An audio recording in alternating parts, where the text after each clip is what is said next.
우리가 지금 공부하는 주제는 그 침례 성도들 하면은 우리가 베프티스트라고 하죠. 베프티스트. 근데 이제 복수로 해서 침례 성도들의 특징에 대해서 공부하는 거예요. 이 공부를 하는 이유는 왜 이 공부를 하죠? 우리 교회가 이름이 뭐예요? 마라나타. 요거는 마라나타는 고린도전서 16장 22절에 있습니다. 이게 주께서 오신다. 그런 이제 뜻이 있는 시리아 말인데 그 교회가 여러 개가 있는데 구분이 좀 돼야 되잖아요. 그래서 우리 이름이 이렇다는 거고 여기다가 침례 이렇게 우리가 쓰죠. 교회는 불러내어서 따로 있는 모임 이렇게 보시면 됩니다. 이걸 에클레시아라고 하는데 교회는 어디서 왔냐면 그 그리스의 아테네 같은 데서 아크로폴리스 같은 광장 있잖아요. 그 도시 국가 시절에 그 다른 나라와 전쟁을 할 건지 어떤 뭐 같은 스포츠 행사에 참여할 건지 이런 것들을 논의하기 위해서 뿔라파를 불면 그 아크로폴리스 광장에 이제 도시민들이 몰려옵니다. 그러면 이제 거기서 모여서 회의를 하고 결정을 하게 되는데 이렇게 몰려온 사람들 있잖아요. 이런 사람을 에클레시아라고 그래요. 근데 이 단어를 가져다가 예수님이 교회를 표현하는 데 썼어요. 그 무슨 뜻이냐면 이 세상에 흩어져 살지만 주님이 목적이 있어서 불러내가지고 따로 이렇게 모이게 한 사람을 교회라고 하는 거라는 거죠. 아시겠죠? 그런데 우리가 여기서 침례교회라고 합니다. 침례라고 할 때 이 침례는 물에 빠뜨리고 뭐 이거가 아니라 이 바로 침례 신앙을 가진 사람들의 교회다 이런 뜻이에요. 감리교회 하면은 메도디스트 처치 그렇게 해요. 감리교회 하면 장로교회 하면 뭐 프로스바이테리안 처치 혹은 또 우리 성공회 하면 잉글리칸 처치 이렇게 해요. 그다음에 천주교는 뭐라 하죠? 로만 캐톨릭 처치 이렇게 하잖아요. 근데 저희는 어떻게 하냐면 마라나타 베프티스트 처치 이렇게 하는 거예요. 그래서 그러면 우리가 적어도 침례교회로 모였다면 침례교인들의 특징이 뭐냐 이런 건 알아줘야 되잖아요. 그거를 하나, 둘, 셋, 넷, 다섯, 여섯, 일곱, 여덟 가지로 이렇게 정리해 놓은 거예요. 그래서 오늘은 마지막으로 S에 해당하는 거 하는데 요건 뭐냐면 separation과 관계가 있는 거예요. 그 8번에 보세요. separation of church and state 그렇게 돼 있죠. 이게 뭐냐면 교회하고 국가는 분리된다는 거죠. 그러면 왜 이렇게 얘기를 하느냐면 중세시대에는 국가교회 개념이 있었어요. 국가교회 아세요? 여러분 천주교, 우리가 천주교라고 하죠? 카톨릭은 사실 정체가 뭔지 아세요? 이게 로마 제국하고요. 로마 제국하고 교회가 합쳐진 거예요.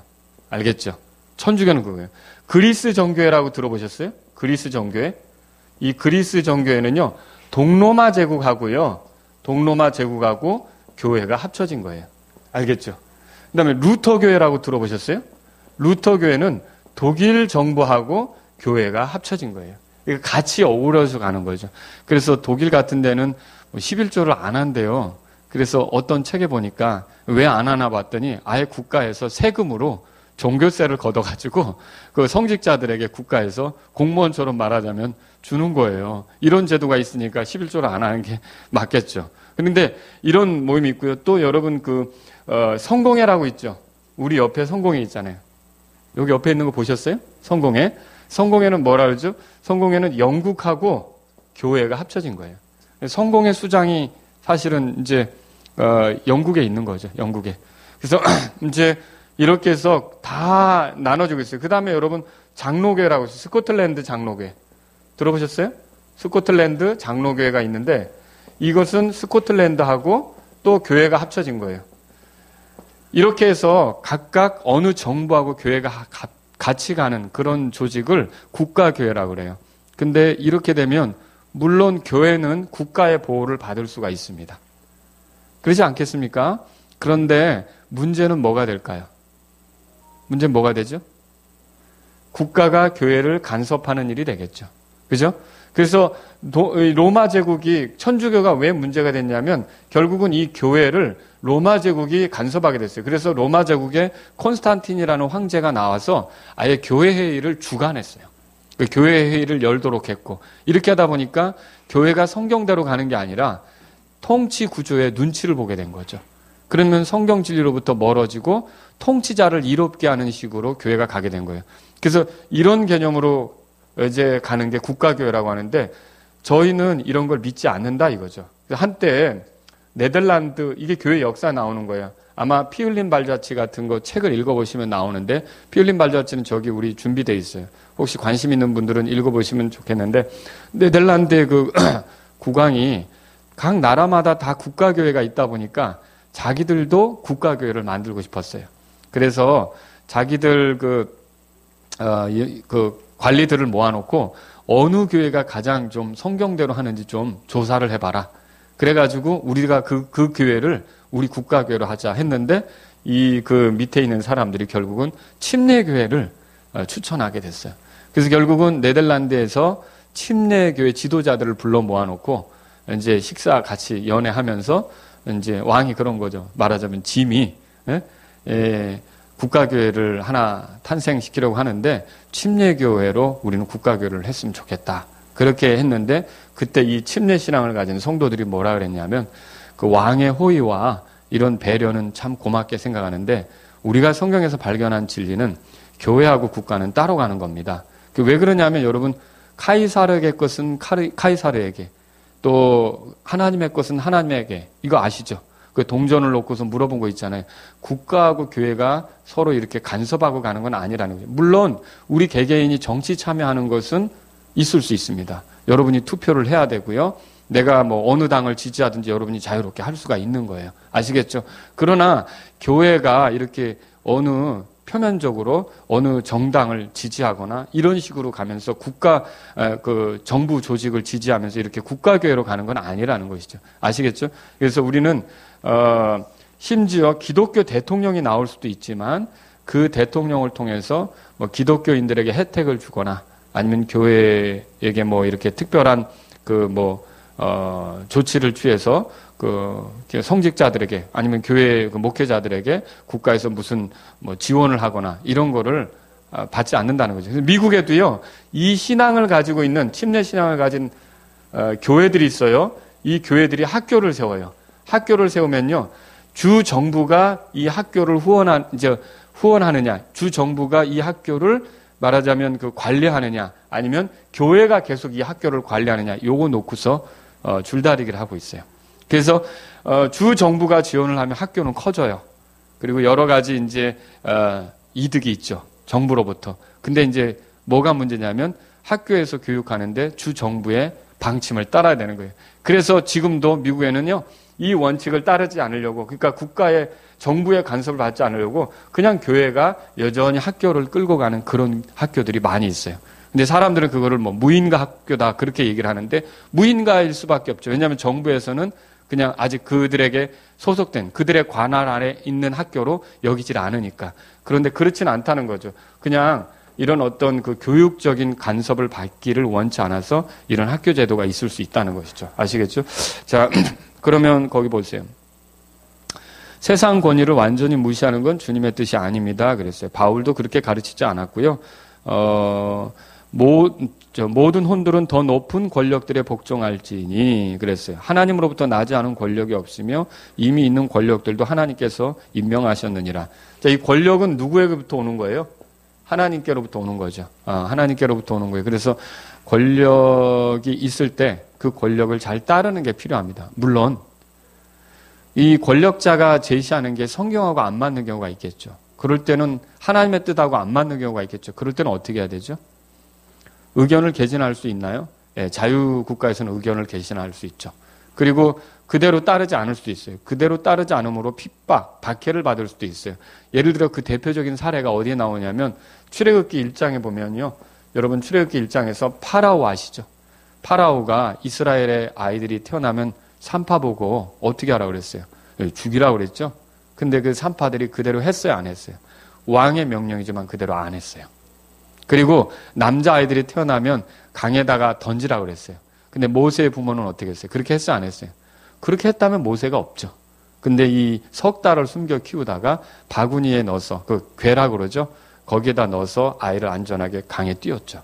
근데 파라오의 딸이 그걸 발견하고 데려다 키우는 바람에 나중에 40년 동안 파라오 왕궁에서 이집트의 모든 지혜를 배우게 되는 기회를 가졌죠. 그래서 그 사람이 이제 출애굽을 이끄는 지도자가 된 거 아닙니까? 그러니까 보세요. 권력자가 낸 명령이라도 이게 성경하고 맞지 않으면 어떻게 하는 거예요? 우리는 안 따르는 것입니다. 그걸 알아야 돼요. 그러니까 우리의 최종 권위자는 왕이 아니라 누굽니까? 우리의 최종 권위자. 여러분이 예수님을 주로 믿는다는 거 로마서 보세요. 로마서 펴보세요. 로마서 10장. 그러나 통치자가 이제 그 하나님을 두려워하면서 백성을 이롭게 하면서 어떤 그 올바른 것들을 제시한다면 우리가 그걸 지지하고 따르는 게 필요하죠. 10장 9절 보세요. 다 같이 읽겠습니다. 시작. 내가 만일 내 입으로 주 예수님을 시인하고 하나님께서 그분을 죽은 자들로부터 살리신 것을 내 마음속으로 믿으면 구원을 받으리니. 아멘. 우리가 구원받는 게 예수님을 주로 인정하면서 그렇게 되는 거예요. 시인한다는 게 인정을 하니까 예수님을 주라고 고백하게 되죠. 그러면 예수님을 우리가 여러분 이제 주라고 고백할 때 이게 주라고 고백할 때 이 주가 누구냐는 거예요. 우리에게서 최고의 권위자라는 뜻이에요. 알겠죠? 이 주라는 개념은 그래서 로마 제국에서는 이거 되게 못마땅했어요. 황제들은요, 이 예수님을 주라고 하니까 자기가 주라고 생각하는데 예수님을 주라고 생각하니까 이 그리스도인들을 핍박하려고 했던 거예요. 아시겠죠? 그래서 그랬고요. 또 여러분이 다니엘서를 읽어보면 뭐가 나오냐면 이스라엘에서 포로로 끌려온 사람들 중에 이제 똑똑한 사람들을 데려다가 내시로 만들어가지고 왕궁의 어떤 그 예법이라든지 바벨론의 과학이라든지 지식들을 가르쳤어요. 그 중에 다니엘하고 세 친구가 있었는데 사드락, 메삭, 아벳느고라고 들어보셨죠? 그런데 그 사람들뿐만 아니라 다른 데서 포로로 끌려온 아이들도 많이 있었는데 이 아이들에게 뭘 먹였냐면 왕의 상에서 나온 음식을 먹였어요. 그 왕의 상에서 나오는 음식은 대개 우상에게 바쳐지고 난 뒤에 나오는 그런 고기 같은 거, 그 다음에 이제 술 같은 거, 이런 거였어요. 근데 다니엘하고 세 친구들은 어떻게 했어요? 그게 나왔는데도 먹었어요? 안 먹었어요? 안 먹었다고 성경에 나오죠? 대신 뭐 먹었냐면 콩을 먹었다고 나오죠. 그런데 열흘 동안 그렇게 시험을 하고 나서 보니까 어떻게 됐느냐? 얼굴색이 더 좋은 거예요. 그래서 그들을 관리하는 시종장이 너희들은 그럼 그렇게 하라고 이렇게 너희가 만약 이거 어기면 왕한테 죽는다고 했다가도 그게 크게 문제가 되지 않을 것 같으니까 넘어갔던 사실이 있고요. 여러분 또 그거 알죠? 다니엘의 세 친구들이 불 속에 들어간 사건이 있었어요. 왜 불 속에 들어갔는지 아세요? 느부갓네살이요. 금신상을 만들어가지고 음악이 연주될 때 그 금신상에게 절하라고 했어요. 근데 다니엘의 세 친구들이 그 금신상에게 절했나요? 왕의 명령인데도 안 했어요. 그래서 그 세 친구들을 불러가지고 왕이 너희들 이렇게 하지 마라. 내가 한 번만 더 기회를 주겠다. 그랬는데도 이 세 친구들이 뭐라 하냐면 왕이 뭐라고 말씀하시든 우리는 그렇게 하지 않습니다. 그리고 왕이 열이 받았죠. 그래서 불을 평소보다 7배나 더 뜨겁게 해서 그 안에 집어넣으라 그랬어요. 근데 그들을 집어넣는 사람이 다 죽을 정도였어요. 그런데 그 세 사람이 들어가서 죽었어요? 아니죠. 우리가 그 성경에서 보죠. 그 사람들이 살아나왔죠. 그 사람들이 들어가면서 뭐라 그랬어요? 하나님께서 우리를 지키실 거고 만일 우리가 그렇게 되지 않는다 할지라도 우리는 왕의 명령대로 하지 않겠다고 그렇게 대답을 해버렸어요. 그게 뭐냐면 최고의 권력자라도요. 이게 하나님의 뜻에 위배되는 것을 가르치거나 제시하면 우리가 따릅니까? 안 따릅니까? 안 따른다는 걸 알아야 돼요. 아시겠죠? 그래서 여러분이 그 주기철 목사님 아시죠? 우리 장로교의 주기철 목사님. 그 주기철 목사님이 평양에서 목회를 할 때 모든 그런 그 목사님들이 그 일본의 제안에 의해서 신사참배라는 걸 했어요. 신사참배가 뭐예요?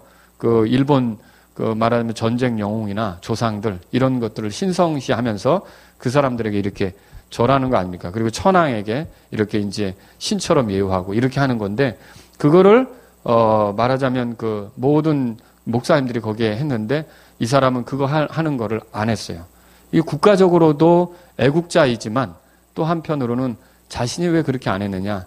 내가 이렇게 엎드리고 경의를 표하고 이럴 그런 어떤 최고의 권위자는 그런 일본의 그 신들이 아니라 하나님이시라는 거죠. 그래서 결국 자기 자신을 이렇게 주님 앞에 드리려고 하다가 순교한 거 아시죠?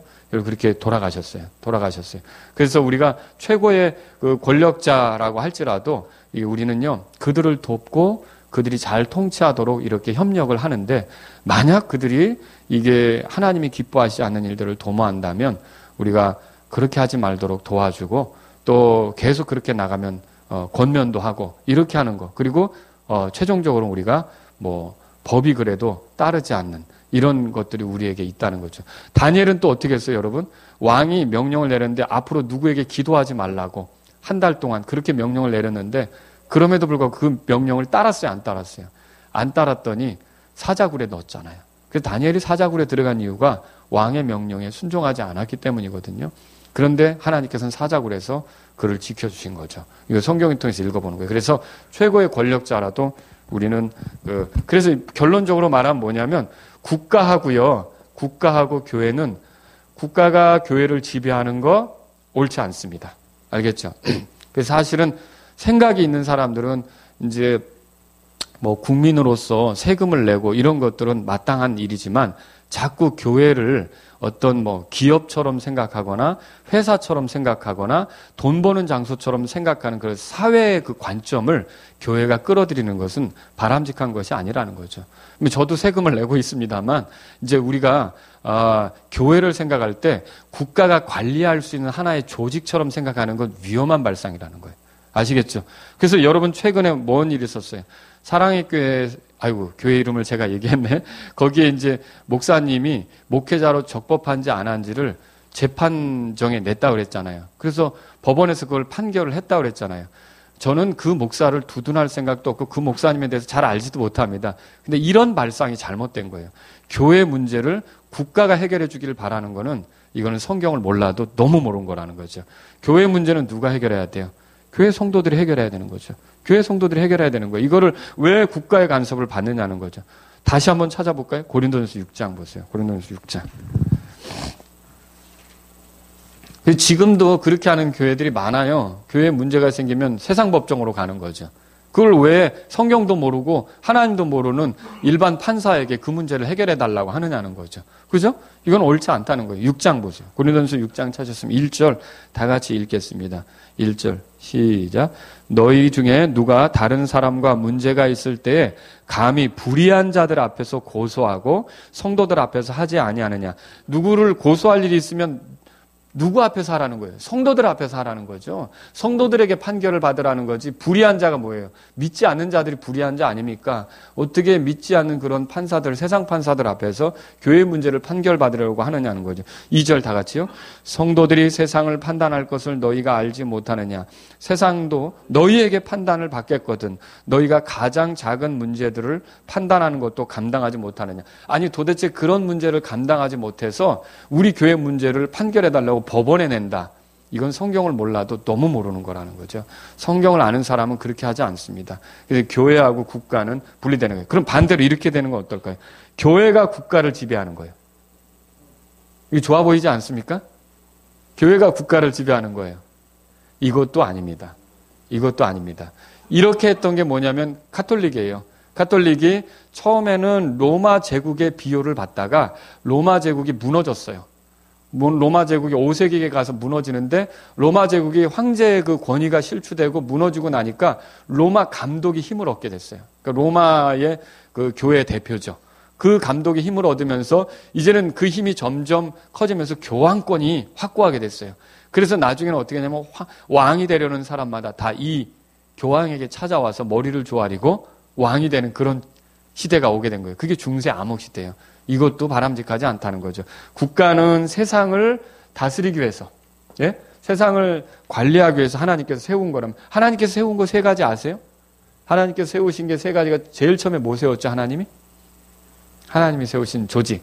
뭔가 그 세상을 질서 있게 하기 위해서. 첫 번째가 가정이죠. 가정은 어디서 세웠어요? 에덴 동산에서부터 타락한 말하자면 아담과 이브지만, 이브를 만나게 해서 가정을 이루게 한 거 아닙니까? 두 번째는 뭘 세우셨어요? 국가를 세우셨죠. 국가.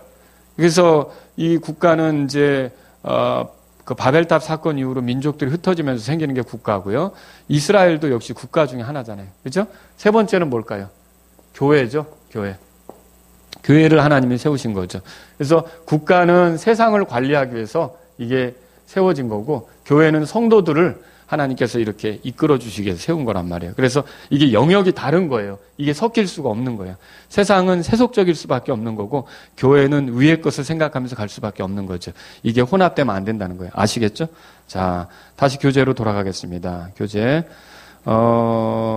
교재로 돌아와서 뭐죠? 예수님께서 요한복음 18장 36절에 대답하시되 내 왕국은 이 세상에 속하지 아니했다. 그렇게 말했어요. 그래서 교회가 국가를 간섭하려고 하는 건 옳지 않습니다. 국가는 다만 이렇게는 할 수 있죠. 뭐냐면요. 국가의 정책 결정이나 뭐 이런 것들 있잖아요. 이런 것들에 의견을 제시하고 죄악된 것들을 수용하지 않도록 자꾸 투표권을 행사하고 이렇게 하면서 역할은 국민으로서의 개개인 국민으로서의 개인으로서 역할은 할 수는 있는데, 이게 말하자면 이제 교회가 뭐 이렇게 국가의 뭐 목사들이 모여가지고 국가의 누구 뭐 통치자들을 뽑고 목사들이 모여가지고 뭐 하고 이런 건 아니라는 거죠. 아시겠죠? 우리가 분리되는 거예요. 자. 거기 위에 있는 것들에 너의 애착을 두고 땅에 있는 것들에 두지 말라 그랬어요. 자, 복습 질문 해보죠. 자, 그러면 우리 이제 숙제 해오셨으니까 해볼까요? 1번부터 해보죠. 대답을 이제 같이 해보죠. 교회에 있어서 유일한 권위는 뭐죠? 예, 성경입니다. 성경. 성경. 제발 이게 성경을 벗어나서 신앙생활 하려고 하면 안 됩니다. 내 생각에는 이렇게 할 때가 항상 문제가 되는 거예요. 나아만 장군이라고 들어보셨어요? 나병 환자. 이 나병 환자가 이스라엘에서 대언자가 있고 이스라엘에 가면 몸이 온전해질 수 있다는 소망을 가지고 왔는데, 사실 이 엘리사가 나아만 장군이 자기 집에 왔는데 만나보지도 않고 요르단강에 가서 7번 몸을 씻으라고 그랬어요. 목욕하라고 한 거죠, 말하자면. 근데 기분 되게 나쁜 거죠. 그래도 일국의 국방장관인데 자기가 시리아에서는 총애받는 그런 지도자인데 자기를 면담도 안 하고 와서 손을 얹지도 않고 그냥 가서 쳐다보지도 않고, 야, 가서 나 요르단강에 가서 씻으라고 해라. 그러니까 기분이 되게 나빠서 그냥 가려고 했잖아요. 근데 그 종이 말렸죠. 말리면서 뭐라 그랬어요? 이게 뭐가 어렵습니까? 물속에 이렇게 들어갔다 나오라고 하는 건데 그렇게 하시죠. 그랬어요. 그래서 결국은 자기 생각은 열받았지만 그 말씀대로 하겠다고 했더니 어떤 일이 벌어졌어요. 7번 몸을 담그고 나오니까 몸이 깨끗하게 됐죠. 사실 이거는 왜 그랬냐면 문둥병 환자들은 가까이 할 수가 없어요. 그러니까 하나님의 법이에요. 문둥병 환자들은 격리돼서 생활하게 돼 있어요. 그래서 이 엘리사는 그를 만나지도 않았고 만지지도 않았던 거예요. 근데 하나님 말씀대로 한 거죠. 그래서 그 하나님 말씀을 존중한 그 엘리사를 그대로 그 엘리사가 한 말을 따랐을 때 나아만도 온전케 되었던 걸 성경을 통해 보거든요. 그래서 우리는요, 내 생각에는 이게 이제 무서운 거예요. 그래서 저도 그래요. 목회를 하다가 뭔가 어떤 벽에 부딪히거나 어떤 고민이 생기거나 그러면 늦게까지 성경을 뒤적여보는 적이 있어요. 그리고 어떤 기도 문제가 있을 때 이걸 어떻게 기도해야 하는가라고 하는 그 해답을 찾지 못했을 때는 자꾸 성경을 뒤적여보는 적이 있어요. 그래서 이게 이런 사례가 있을까? 이렇게 했을 때, 예를 들어 오늘 아침 같은 경우도 제가 뭔가 이렇게 이제 고민하고 있는 문제가 있었는데 요한복음 13장에서 답을 얻었어요. 이거였구나. 제가 오늘 아침에 이제 기도 시간을 가지면서 이거였구나. 그래서 우리가 사는 것은요, 어떤 개인적인 관념이나 혹은 또 하나 무서운 게 뭐냐면요, 이 관념하고 전통이 있죠. 사람들이 해오던 대로 무조건 하려고 하는 거. 이건 옳지 않다는 거예요. 법대로 경주하지 않으면 관을 얻지 못한다는 말이 있어요. 상 받는 건 법대로 경주해야 돼요. 법이 뭐예요? 하나님 말씀이죠. 하나님 말씀을 어기면 소용없어요. 86년에 아시안 게임 할 때 임춘혜 선수라고 있어요. 들어보셨는지 모르겠지만 그 400m 이렇게 하다가 2등으로 들어왔는데 나중에 금메달 땄어요. 금메달 딴 이유가 1등으로 들어온 인도 선수가 라인을 밟았어요. 그러니까 반칙, 그 규정을 어긴 거죠. 규정을 어겼으니까 실격 처리가 됐어요. 그래서 라면만 먹고 운동했다는 임준혜 선수가 하루아침에 금메달 리스트가 된 거죠. 근데 왜 이런 영광이 왔어요? 그 사람은 법대로 경주한 거고 먼저 들어온 여자는 법을 위반한 거예요. 저와 여러분이 그 주님 앞에서 상 받는 것은요. 어떻게 상 받냐면 하나님 말씀대로 했을 때 상 받는 거예요. 그렇지 않으면 그래서 성경을 읽어보셔야 돼요. 성경도 부지런히 읽고 찾고 이렇게 하셔야 돼요. 아시겠죠? 두 번째. 그래서 교회는 모든 안내를 뭘 통해서 받아요? 거기도 뭐가 들어가죠? 성경. 그래서 두 개 다 성경을 빈칸에 채우시면 됩니다. 2번. 자, 성경적인 침례 성도들은 오직 누구에게 침례를 줍니까? 믿는 자들에게. 이 교회 좀 다녔다고 침례 주는 거 아닙니다. 믿어야 침례를 주는 겁니다. 그래서 아직 믿음의 고백을 하지 않은 유아들에게 세례를 주는 뭐죠? 유아 세례 같은 것은 인정합니까? 아니, 유아들이 무슨 믿음의 고백을 했다고 유아들에게 세례를 줍니까? 세례, 침례는 믿음의 고백을 한 사람에게만 이게 주는 거예요. 우리가 이미 공부한 겁니다. 아시겠죠? 그리고 믿고 침례를 받은 자들에게 교회에 뭐가 되죠? 지체가 되죠. 지체가. 그러니까 믿고 침례를 받아야 그때부터 교회의 방문자가 아니에요. 손님이 아니에요. 정상적으로 그 교회의 식구가 돼서 같이 이것저것 할 수가 있다는 거죠. 아시겠죠? 이제 그 다음에 교회 지체에게 요구되는 건 책임감과 신실함입니다. 그렇게 했고요. 세 번째. 성경적인 침례 성도들은 개인적인 신앙의 뭐죠? 자유를 존중합니다. 그랬죠. 이거 앞에 나온 내용이에요. 아무도 무력이나 강제적인 수단으로 신앙을 고백해 할 수 없습니다. 그러니까, 왜 이거 얘기했냐면 중세시대에는 그 로마 카톨릭이 믿는 대로 믿지 않으면 종교재판이라는 걸 만들어서 사람들을 굉장히 핍박했거든요. 종교재판에 있었던 그 형을 집행하는 모습을 그림으로 그려놓은 건요, 너무 끔찍해요. 제가 그걸 본 적이 있거든요. 커다란 이렇게 그 팬 있잖아요. 그 커다란 그런 그릇에 사람을 놓고 밑에서 불을 달궈서 이제 죽어가게 한다든지. 그리고 높은 낭떠러지에서 밀쳤는데 다 대 같은 거 있죠. 대나무 같은 거. 날카로운 것들이 박혀 있는데 사람을 밀쳐서 거기에 박혀 죽게 한다든지. 아니면 뭐 여러 가지 그림들이 나와요. 이렇게 된 있어요. 사람이 여기 딱 들어가요. 근데 여기 날카로운 목 같은 게 있어요. 근데 이 사람을 집어넣고 그걸 그냥 닫아버리는 거예요. 그럼 거기서 누가 살겠어요? 그리고 나중에 이제 꺼내서 그 사람을 내던진다든지. 그리고 또 심지어는 그런 것도 봤어요. 사람이 이렇게 누워있으면 여기를 말에다가 묶는 거예요. 말에다가 묶는 거예요. 그리고서 말에게 채찍을 가해서 결국 이게 다 떨어져 나가야 한다든지. 종교재판에 있었던 그런 사건들은요, 도대체 신앙인이라고 한다면 할 수 없는 그런 끔찍한 일들이 많았어요. 이게 천주교에서 있었던 일이에요. 아시겠죠? 그래서 이런 걸로 강제해서 자기들의 신앙을 받아들이게 하는 건 이건 성경적이지 않다는 거죠. 자, 그 다음에 네 번째, 교회 안에는 두 가지 직분이 있습니다. 뭐죠? 목사와 집사입니다. 이 두 가지죠, 두 가지. 자, 그 다음에 다섯 번째, 신약교회는 뭐라고 하죠? 네, 독립적 혹은 자치적 이렇게 할 수도 있어요. 독립적, 자치적입니다. 외부의 어떤 권세나 영향으로부터 간섭받지 않으며 오직 주님을 머리로 한 그 교회 구성원들에 의해 자치적으로 운영되는 모임입니다. 그러니까 이 교회 문제는 외부에서 결정하는 게 아니라 누가 결정해야 돼요? 이 교회 성도들이 결정하는 거예요. 그래서 이게 왜 구원받은 사람이 중요하냐? 예를 들어서 교회 성도가 100명인데 80명이 구원받지 못한 사람이고 그냥 교회 오래 다닌 사람이에요. 20명이 구원받은 사람이에요. 그럼 교회를 결정할 때 이 사람들은 육신적으로 할 수밖에 없어요. 구원받지 못했는데 성령님이 그 안에 거하시겠어요? 아니죠. 성령님이 없다면 육신적으로 갈 수밖에 없는 거지. 세속적으로 갈 수밖에 없는. 20명이 구원받았다면 이 사람들은 그래도 성령님을 따르려고 할 거고. 왜냐하면 그 안에 성령님 모셨으니까. 근데 성령님을 모신 그리스도인들도 다 성령 충만한 건 아니거든요. 여러분, 우리가 육신적으로 갈 때도 있잖아요. 옛날에 습관이 나올 때도 있고요. 그렇죠? 그러면 이것도 온전치 못할 수 있는데, 근데 이런 수를 가지고서 우리가 교회 문제를 결정한다 그러면 얼마나 교회가 세속적으로 가겠어요.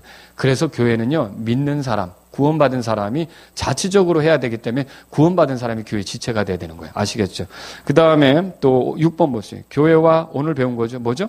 국가는 분리되어야 합니다. 그렇다고 교회가 국가를 인정하지 않는 것은 아닙니다. 분명히 국가는 하나님의 권세 아래에 있습니다. 그래서 사실은요, 기독교인들일수록 애국자가 됩니다.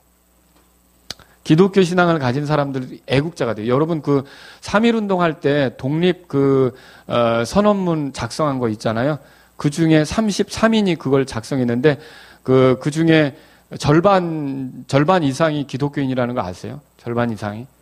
기독교인이 그걸 했어요. 기독교인들이 독립운동에 참여했고요. 그래서, 굉장히 이게 기독교인일수록 애국자가 되는 거예요. 자기가 자기에게 속한 나라를 더 사랑하게끔 돼 있는 거죠. 그래서 주기철 목사님 같은 경우도 신앙의 절개도 지켰을 뿐만 아니라 우리나라에서도 그분은 말하자면 애국자죠. 애국자. 일본에게 굽히지 않고 그렇게 했으니까 애국자가 되는 겁니다. 물론 그렇다고 할지라도 아까 말씀드렸지만 최고의 권위자는 하나님이십니다. 국가 통치자가 아니고. 7번 교회가 지켜가야 할 두 가지 전통적인 예식이 있죠. 그것은 믿음을 고백한 사람을 완전히 물에 넣어주는 침례와 주님의 살과 피를 기념하여 빵과 포도즙을 먹는 주의 만찬이 있습니다. 그렇죠. 우리가 두 가지만 필요한 거예요. 믿는 이들은 모두가 다 뭐죠? 제사장이죠. 이게 목사만 제사장입니까? 아니요. 성도들도 제사장이에요. 우리 담비자매님도 제사장이에요. 아시겠죠? 우리가 다 하나님을 직접적으로 가까이 하며 나갈 수 있는 거죠. 자, 다음 주부터는요, 육과 하겠는데요. 이건 미래에 관한 겁니다. 우리의 그 장래에 관한 것이고 꼭 여러분이 안 빠지고 참여하시면 좋겠어요. 알겠죠? 우리가 죽은 뒤에 어떻게 되는가, 앞으로 어떻게 되는가 같이 한번 살펴보겠습니다.